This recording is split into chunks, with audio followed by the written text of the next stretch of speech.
मेरा नाम वाला है। मेरी उम्र 20 वर्ष है।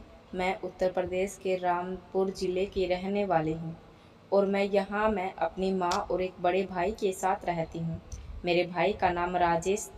मेरी माँ को मेरे बड़े भाई पर बहुत गर्व था, जैसे कि हर माँ को अपने बेटे पर होता ही है।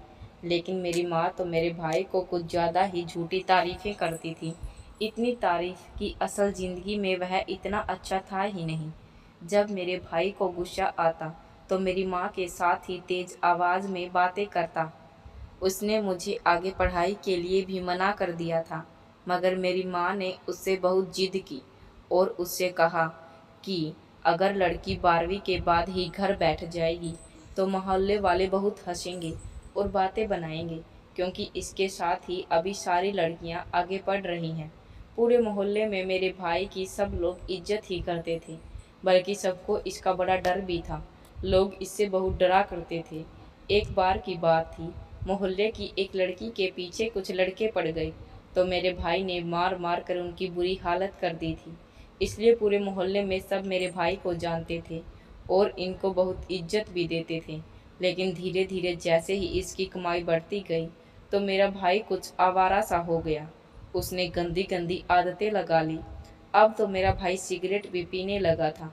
वह रोज देर रात से घर आता और जब घर वापस आता तो उसने शराब पी रखी होती और क्या क्या उल्टे सीधे काम करता था, हमें कुछ पता ना था। लेकिन मेरी माँ की वही पुरानी सोच थी कि लड़के की शादी कर दी जाए तो वह सुधर जाएगा, बिल्कुल ठीक हो जाएगा, जिम्मेदारी बढ़ जाएगी और पत्नी घर आ जाएगी तो फिर बाहर भी नहीं जाया करेगा और वह इसको बाहर जाने से रोक लिया करेगी। यह शराब पीना भी छोड़ देगा। लेकिन यह बहुत ही बुरी सोच थी कि जिस लड़की को आप शादी करके अपने घर ला रहे हो वह कोई डॉक्टर तो नहीं जो आकर आपके बेटे को ठीक करेगी, और ना ही शादी कोई इलाज का तरीका है। शादी तो एक जिम्मेदारी है जो किसी ऐसे इंसान पर पड़नी चाहिए और जो इसको अच्छे से समझ सके। फिलहाल कुछ दिन बाद मेरे भाई की शादी हो गई और भाभी जी घर आ गई। भाभी के आने के बाद मेरे भाई में कुछ कुछ बदलाव तो नज़र आते थे, लेकिन मेरे भाई की शादी के बाद एक अजीब सा वाक़या होने लगा, जिसे देखकर मैं बहुत हैरान और परेशान थी। मेरी नई भाभी भी हमसे ज़्यादा बात नहीं करती थी। वह बहुत ही कम बोलने वाली थी। माँ ने कहा कि अच्छी बात है, ज़्यादा बोलने वाली लड़कियाँ मुझे पसंद नहीं है। भाभी न जाने सिर्फ चुप चुप रहती थी, बल्कि मैं हर से मैं डरी सहमी भी रहती। मैंने अपनी माँ से कहा था कि कहीं भाई भाभी के साथ लड़ाई झगड़ा तो नहीं करता, तो माँ ने मुझसे कहा ऐसा बिल्कुल भी नहीं, बल्कि हमारे खानदान के मर्द तो अपनी पत्नियों से बहुत प्यार करते हैं और तेरा भाई तो तेरी भाभी का बड़ा सच्चा आशिक है। जब वह 12 बरस का था तो मुझे बार बार कहता, माँ मेरी शादी करवा दो। यह तो घर की जिम्मेदारी में उलझ गया, वरना यह बड़ा जवान और खूबसूरत है। तेरी भाभी को तो खुश होना चाहिए, उसे इतना जवान और अच्छा पति मिल गया है। यह तो इतना अच्छा है कि पूरे मोहल्ले में मेरे बेटे जैसा अच्छा कोई भी नहीं है। माँ का तो हर से मैं बस भाई की तरह से ही करना, ना कोई बहाना चाहिए था। मगर मेरे भाई के साथ कुछ ना कुछ गड़बड़ ज़रूर थी। एक दिन मैं यह देखकर बहुत ज़्यादा परेशान हुई कि मेरी भाभी मेरे भाई के कमरे के बाहर इस तरह खड़ी थी कि स्कूल में किसी छोटे बच्चे को कक्षा से बाहर खड़ा कर दिया जाता है और उससे कहा जाता है कि यही तुम्हारी सज़ा है, अब तुम्हें इस कक्षा के बाहर ही खड़ा रहना पड़ेगा।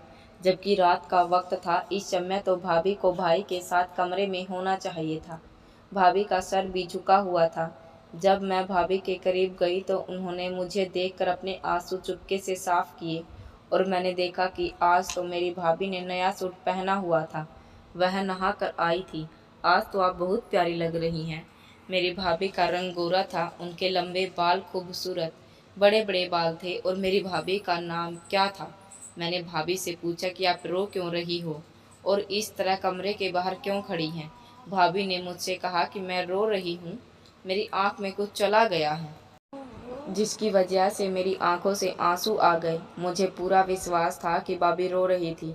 मैंने भाभी से पूछा कि इतनी रात को आप इस कमरे के बाहर क्यों खड़ी हैं, जबकि भाई तो अंदर है, आपको भी अंदर होना चाहिए।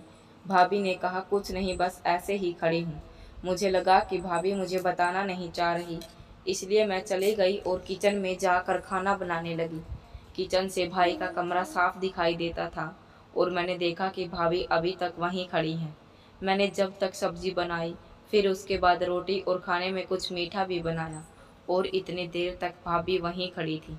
मेरी तरफ भाभी की पीठ थी। भाभी रोए जा रही थी। मैं सोचने लगी कि भाभी को इस तरह यहाँ बाहर खड़ी होकर रो क्यों रही हैं, क्योंकि मेरा भाई तो उस कमरे के अंदर था। भाई के कमरे का दरवाज़ा भी खुला हुआ था, बस कमरे के दरवाजे पर पर्दा लगाया हुआ था। मेरी समझ में नहीं आ रहा था कि भाभी तो आज नहाई इतनी खूबसूरत लग रही हैं। भाई को भाभी को कमरे से बाहर जाने को ही नहीं देना चाहिए था। मैं खाना खाकर अपने कमरे में चली गई। मैं सुबह को जब अपने कमरे से बाहर आई तो भाभी बाहर नहीं थी। वह पता नहीं बाहर खड़ी होकर पूरी रात क्या कर रही थी। मैंने इस बात पर ज़्यादा ध्यान नहीं दिया। ऐसे ही करते करते 2 दिन निकल गए। एक दिन भाभी हमारे साथ ही बैठी थी, तभी भाई का फ़ोन आया और उसने कहा कि मैं आज रात का खाना घर पर नहीं खाऊंगा, वरना मेरे भाई का हुक्म था कि भाभी दिन और रात का खाना रोज़ मेरे भाई के साथ ही खाया करेगी। तो भाभी को बहुत तेज़ भूख लग रही थी। मैंने भाभी से कहा कि कोई बात नहीं, आज आप हमारे साथ बैठकर खाना खा लेना। लेकिन जैसे ही भाभी हमारे साथ खाना खाने के लिए बैठी, मेरी माँ ने कहा कि इतनी गंदी बदबू कहाँ से आ रही है? तुमने कमरे में कोई चूहा तो नहीं मारा है? तो मैंने कहा नहीं मम्मी, मैंने तो अभी सभी जगह पोछा लगाया है। फिर पता नहीं यह बदबू कहाँ से आ रही है। मेरी भाभी अपना सिर नीचे झुकाकर बैठी और जल्दी जल्दी खाना खाकर वहाँ से चली गई। उनके जाने से बदबू भी खत्म हो गई। मेरी माँ ने कहा लगता है बदबू इसी के पास से आ रही है, पर यह तो ऐसी नहीं है। फिर यह ऐसी गंदी होकर क्यों घूम रही है? मैं समझाती हूँ इसको। और मैंने माँ से कहा कि ऐसे किसी से पूछना अच्छा नहीं है, भाभी बुरा मान जाएगी और या उनको शायद नहाना पसंद ना हो।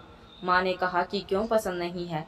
यह कौन सा दिसंबर का महीना है, जून का महीना है। गर्मी में तो सबको रोज़ नहाना ही चाहिए। और जिन लड़कियों की शादी हुई है उन लड़कियों को तो वैसे भी अपने आप को ज़्यादा साफ सुथरा और अच्छा बना कर रखना चाहिए। आदमियों को ऐसी बातें पसंद होती हैं। तू भी मेरी बात ध्यान से रखना। जब तेरी शादी हो तो तू रोज़ नहा कर साफ सुथरी रहना। आदमियों को साफ सुथरी रहने वाली औरतें अच्छी लगती हैं और यही बात तेरी भाभी को समझाना बहुत ज़रूरी है। मैं इसे बातें करके आती हूँ। मेरी माँ इतना कहकर वहाँ से चली गई, पर ईश्वर जाने की माँ ने भाभी के कमरे में जाकर उनसे क्या कहा और यह भाभी को कितनी अच्छी और बुरी लगी। लेकिन मैंने देखा कि भाभी अगले दिन भी नहीं नहाई थी। भाभी को नहाए हुए आज 4 दिन हो गए थे और सुबह सुबह मैंने देखा कि भाभी ने हाथ में सोने की नई नई चूड़ियाँ पहन रखी थी। भाभी का सारा सामान मैंने और माँ ने मिलकर ही खरीदा था और शादी के बाद से भाभी कहीं बाहर भी नहीं गई। इसलिए मैं भाभी के करीब गई और मैंने भाभी से पूछा कि यह चूड़ियाँ कहाँ से आई। तो भाभी ने मुझसे कहा कि सुबह सुबह तुम्हारे भाई ने दी हैं। भाभी ज़्यादा खुश नज़र नहीं आ रही थी। मैंने बहुत ज़्यादा खुश हैं, अच्छी बात है। आपस में उपहार देने से प्यार ज़्यादा बढ़ता है। भाभी ने हल्की आवाज़ में मुझसे कहा कि हाँ, अभी तो मूड अच्छा है, लेकिन रात तक कुछ पता नहीं कि कब मूड खराब हो जाए। पता नहीं कब इनका मूड खराब हो जाए। मैंने पूछा कि क्यों, मूड क्यों खराब हो जाएगा? आपने क्या भाई की कोई बात नहीं मानी है? तो भाभी ने कहा कुछ नहीं। भाभी मुझे बहुत ज़्यादा परेशान लग रही थी, जैसे इंसान गुनाह करने से पहले परेशान होता है या कोई ऐसा काम करने लगता है जिसको करने से पहले इंसान सोचता है कि मुझे यह काम करना चाहिए या नहीं। पता हो कि मैं यह काम करने में गलत करूँगी। मेरी भाभी बहुत डरी सी लग रही थी और इसकी थोड़ी देर बाद ही वह नहाने के लिए चली गई। क्या भाभी नहाने की बात कर रही थी?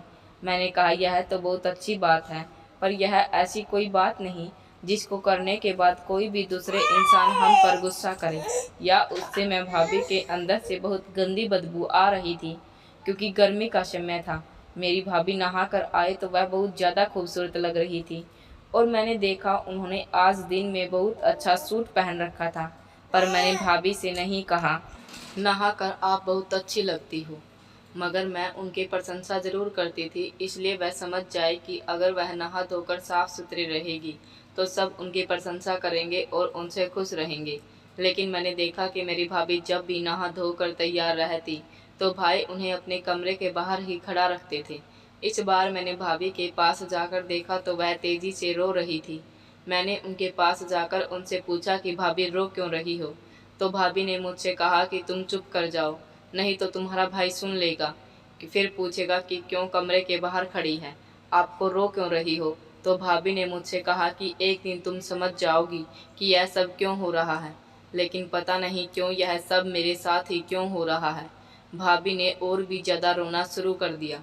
मैंने भाभी का हाथ पकड़ा और उन्हें खींचकर एक तरफ ले गई और उनसे पूछा कि आज मुझे सारी बात साफ साफ बताएं कि यह क्यों हो रहा है। आप क्यों कमरे के बाहर खड़ी होकर रोती हैं? तो कहने लगी कि तुम्हें पता है कि तुम्हारा भाई शराब पीता है। तब मैंने भाभी से कहा कि हाँ मुझे पता है, पर माँ कहती थी कि भाई की शादी हो जाएगी तो उसके ऊपर जिम्मेदारी आएंगी, तो ऐसे गंदे काम करना खुद ही छोड़ देगा। भाभी ने कहा कि क्यों छोड़ देगा? नहीं छोड़ा उसने सब कुछ, और अब भी रोज़ पीता है। तब मैंने भाभी से कहा कि यह सब तो ठीक है, मगर इस बात का भाई के शराब पीने से क्या मतलब? आप यहाँ क्यों खड़ी हैं? भाई ने आपको बाहर क्यों निकाला है? तो भाभी कहने लगी कि मुझे नहीं पता, मैं कुछ नहीं जानती, तुम मुझे छोड़ दो और मुझे वहीं पर खड़ा रहने दो। मेरी तो कुछ समझ में नहीं आ रहा था। फिर कुछ दिनों बाद भाभी ने नहाना छोड़ दिया और उनके जिस्म से फिर से बदबू आने लगी। बहुत गर्मी का मौसम था, कोई भी इंसान अगर 3 से 4 दिन नहीं नहाएगा तो उसका यही हाल होगा। मेरी भाभी जब भी माँ के पास आकर बैठ जाती तो मेरी माँ अपनी आप को नाक को हाथ से ढक लेती या दुपट्टा नाक पर रख लेती। मैंने अपनी मम्मी को इशारे करके कहा था कि वह ऐसा ना किया करें, भाभी को बुरा लगता होगा। मेरी माँ मुझसे कहती कि आखिर इसको नहाने में क्या परेशानी है, क्यों नहीं नहाती? आखिर इसकी माँ ने इसको क्या यही सिखा कर भेजा है? माँ की इस बात को सुनकर भाभी बहुत ज़्यादा परेशान रहती और शर्मिंदगी भी दिखाती। लेकिन मैंने देखा भाभी जब जब नहाती तो भाई उसको कमरे के दरवाजे के बाहर खड़ा कर देता। जिस दिन भाभी नहीं नहाती तो भाई भाभी का बहुत ज़्यादा ध्यान रखता। वह भाभी के लिए उपहार भी लेकर आता और रात को इसके खाने के लिए आइसक्रीम भी ला कर देता। भाई भाभी के इतने नखरे उठाता और उनको इतना प्यार भी करता था। फिर जिस दिन भाभी नहा कर नया सूट पहन कर तैयार रहती तो न जाने क्यों मेरा भाई भाभी को कमरे से बाहर ही खड़ा रखता। इन सब का क्या मतलब था? माँ तो कहती थी कि आदमियों को साफ सुथरी औरतें पसंद होती हैं, जिनके जिस्म से खुशबू आ रही हो, जिसने अच्छे से बाल बनाए हों, अच्छे कपड़े पहने हों। मेरी भाभी को लगता था, लेकिन पता नहीं यह क्या चक्कर था कि जिस दिन मेरी भाभी बहुत ज़्यादा साफ सुथरी और अच्छी लगती, भाई इनसे झगड़ा करके इन्हें कमरे से बाहर निकाल देता, और जिस दिन इनके जिस्म से बदबू आ रही होती तो भाई इनके खूब नखरे उठाता और उन्हें खूब लाड प्यार करता और इनके लिए बहुत से उपहार भी लेकर आता। अब मुझे इन पर शक सा हो गया था और मुझे पता लगाना था कि इस घर में आखिर होता क्या है। मेरे भाई के कौन से गंदे काम थे। एक दिन जब मैं भाभी से पूछ रही थी तो भाभी बोल रही थी कि तुम्हें सब कुछ पता चल जाएगा एक दिन। जब मैं भाभी से पूछ रही थी तो भाभी बोल रही थी कि तुम्हें सब कुछ पता चल जाएगा। तभी कुछ दिनों के बाद मुझे मौका भी मिल गया। सब कुछ मेरे हिसाब से हो रहा था। मेरी भाभी सुबह सुबह अचानक अपने मायके चली गई। भाभी को उनकी मम्मी की कॉल आई थी और उन्हें पता चला कि उनकी मम्मी की तबीयत बहुत ज़्यादा ख़राब है। मेरी माँ भी घर पर नहीं थी, वह मेरी मौसी के घर पर गई हुई थी। तभी भाभी का मेरे पास फ़ोन आया और उन्होंने मुझसे कहा कि तुम्हारा भाई मेरा फ़ोन नहीं उठा रहा है। जब वह घर आए तो उसको बता देना कि मैं अपने मायके गई हूँ और मेरी मम्मी की तबीयत बहुत ज़्यादा ख़राब है, नहीं तो तुम्हारा भाई मुझे डांटेगा। मैंने भाभी से कहा कि क्यों डांटेगा? क्या मायका जाना कोई बुरी बात है? क्या आप मायके नहीं जा सकती? तब भाभी ने कहा जा सकती हूँ, मगर बिना बताए जाना तो गलत बात है। मैंने भाभी से कहा कि कोई बात नहीं, मैं हूँ ना, मैं बता दूँगी, आप आराम से जाएं। और इसी जल्दी जल्दी में मेरी भाभी अपना कमरा लॉक करना भूल गई। भाभी के घर से निकलते ही एक प्लान मेरे दिमाग में आया और मैंने सोच लिया था कि मुझे क्या करना है। मेरा भाई घर आया तो सीधा अपने कमरे में चला गया। कमरे के बाहर पर्दा तो गिरा ही था, क्योंकि नई नई शादी हुई थी तो मम्मी ने भाई से कहा था कि घर में जवान बहन है, इसलिए दरवाज़ा खुला भी हो तो पर्दा गिरा लिया करो। गर्मी का समय था, दरवाज़ा बंद नहीं कर सकते थे, इसलिए भाई भाभी कमरे के आगे पर्दा गिरा कर ही रखते थे। भाई कमरे में चला गया और आवाज़ देने लगा, मेरे लिए पानी लेकर आओ। मैं जल्दी जल्दी नहाकर भाभी के कपड़े पहनकर पर्दे के आगे खड़ी हो गई और इस तारीख से खड़ी हुई कि भाई को सिर्फ मेरे पैर ही दिख रहे थे। मैंने भी कोई कच्ची गोलियां नहीं खेली थी। मैंने चप्पल भी भाभी की ही पहनी थी और मेरा रंग भी भाभी की तरह ही गोरा था। अभी मैं कमरे के बाहर ही खड़ी थी।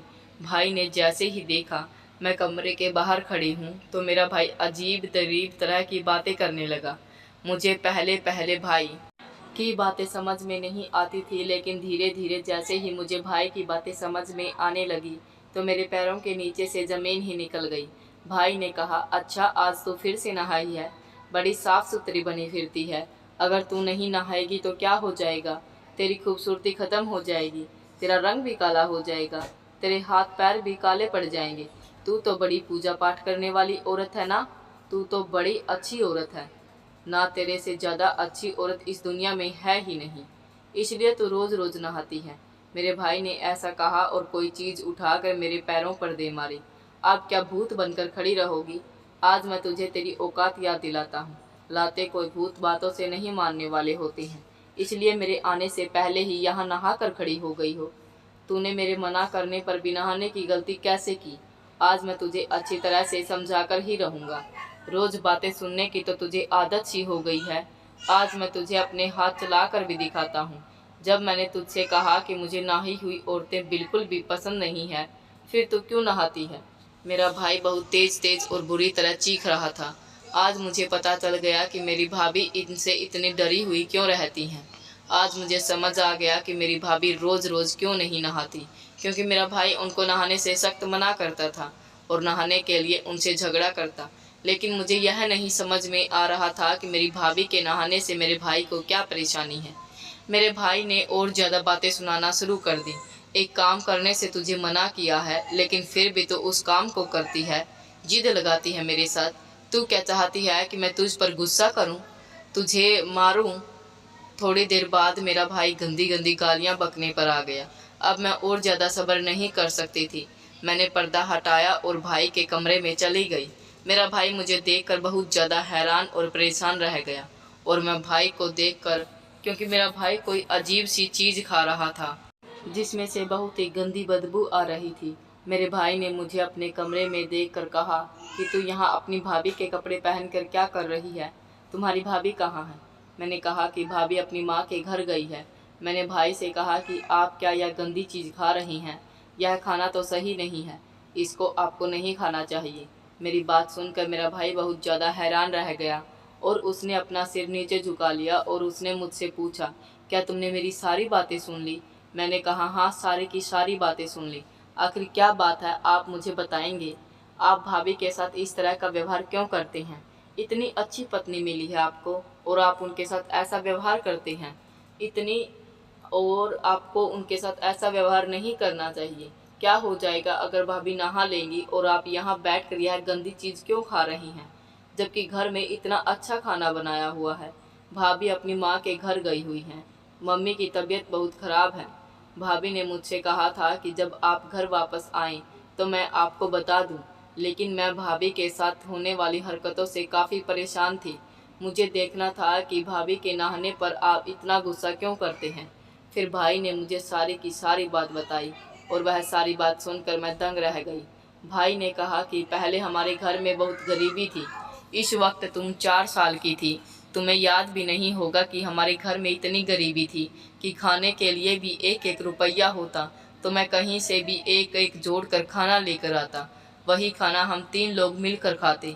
इसके बाद मैंने बड़ी कोशिशों की, लेकिन मुझे नहीं काम मिला। मैं शक्ल सूरत का तो अच्छा था, लेकिन मुझे कोई हुनर नहीं आता था।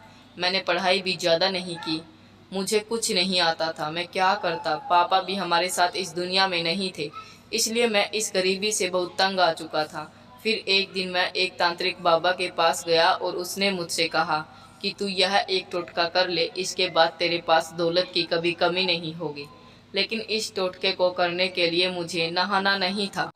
और तुझे गंदी चीज़ें खानी है, गंदे काम करने हैं, पूजा पाठ भी नहीं करनी। और अगर कल को तेरी शादी होती है तो फिर अपनी पत्नी को भी यही कहना कि वह नहाए नहीं, गंदी चीज़ों में ही रहे, और इस तरह तुम्हारे पास दौलत बहुत ही ज़्यादा हो जाएगी।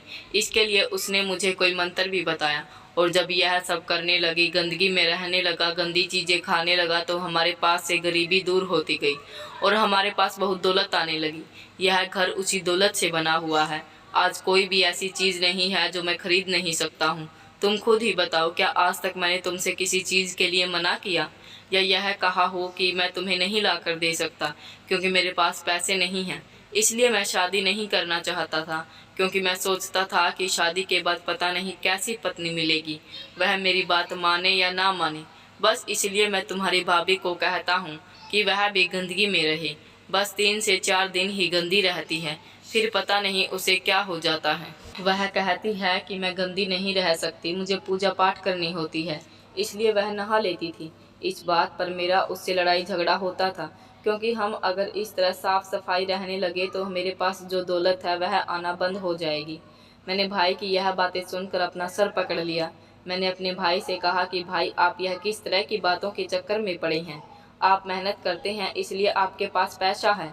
ईश्वर ने हम सबको ही रोटी देने का वादा किया है, और जो मेहनत करता है उसको इसका फल जरूर मिलता है। सफाई तो बहुत ही ज़्यादा ज़रूरी है। आप यह बहुत गलत कर रहे हैं और इसकी एक दिन आपको सज़ा मिलेगी। आपके पास जो भी है वह सब आपसे छीन जाएगा। आप यह सब करना छोड़ दें और यह गंदी चीज़ें खाना भी छोड़ दें। मैंने वह सब गंदी चीज़ें उठाकर कूड़े में फेंक दी। मैंने भाई को समझाया। तब भाई ने कहा कि अगर मैंने यह सब करना छोड़ दिया और हमारे घर में फिर से गरीबी आ गई तो तुम्हारा और तुम्हारी भाभी का क्या होगा? वैसे भी वह माँ बनने वाली है। सुबह ही इसने मुझे बताया। मैंने कहा कुछ नहीं होगा, ईश्वर हमारे साथ है। भाई ने कहा कि अभी तुम्हारी पढ़ाई के खर्चे हैं और मुझे तुम्हारी शादी भी करनी है। मैंने कहा कि विश्वास करें और इस बात आप माफ़ी मांग लें। मैंने भाई को अपनी कसम दे दी। और उनकी छोटी बहन थी, वह मुझसे बहुत लाड प्यार करते थे, इसलिए उन्होंने मेरी बात का मान रखा और नहाकर साफ सुथरे हो गए और पूजा पाठ करने लगे। जब भाभी वापस आई तो उन्होंने मेरे भाई को पूजा पाठ करते हुए देखा तो वह हैरान रह गई। मेरी भाभी ने मेरी तरफ देखा और मैंने इशारे से कहा कि अब सब कुछ ठीक हो जाएगा। मेरे भाई ने सारे गंदे काम छोड़ दिए और बहुत अच्छा इंसान बन गया। अब मेरी भाभी भी बहुत खुश रहने लगी। हमारे घर का माहौल भी अच्छा हो गया। फिर एक दिन हमें यह खुशखबरी मिल गई कि जिसके साथ मेरे भाई के पार्टनरशिप में काम करते थे, उसको बाहर के दूसरे देश में नौकरी मिल गई और वह सारा काम मेरे भाई के पास छोड़कर दूसरे देश नौकरी करने जा रहा है। अब इस कारोबार का इकलौता वारिस मेरा भाई ही था, क्योंकि वह एक बहुत अमीर आदमी था और थोड़े से प्रॉफिट का उसको क्या करना था। सारे गंदे काम छोड़कर मेरा भाई को मुनाफा ही हुआ। और इस बात का मेरे भाई ने कहा कि ठीक बात है कि रिजेक्ट कर देने वाला ईश्वर ही है। भाई ने दिल से तौबा कर ली और अब मेरा भाई हमेशा साफ सुथरा ही रहता। हम भी इस बात से बहुत खुश थे कि अब हमारा भाई सही रास्ते पर चल रहा है। भाभी एक बेटे की माँ बन चुकी थी और हम सब अपने घर में साथ साथ बहुत खुश रह रहे थे।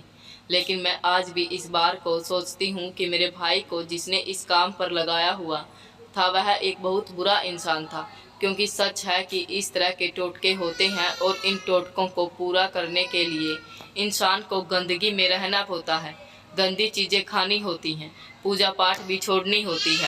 लोग इस तरह के टोटके तो करते हैं लेकिन इन टोटकों का कोई फ़ायदा नहीं होता, क्योंकि रोटी देने वाला तो ईश्वर ही है। इन गंदे कामों में पड़कर अपनी अच्छाइयों को बर्बाद करना चाहिए। मैं आप लोगों से यही कहना चाहती हूँ कि किसी भी तांत्रिक के चक्कर में पड़कर आप ऐसा कोई गलत काम ना करें, क्योंकि अगर हम सच्चे दिल से मेहनत करते हैं तो हमें उस मेहनत का फल ज़रूर मिलता है। उम्मीद करती हूँ आपको हमारी कहानी पसंद आई होगी। अगर पसंद आई हो तो वीडियो को लाइक कर दीजिए और चैनल पर नए हों तो सब्सक्राइब करें।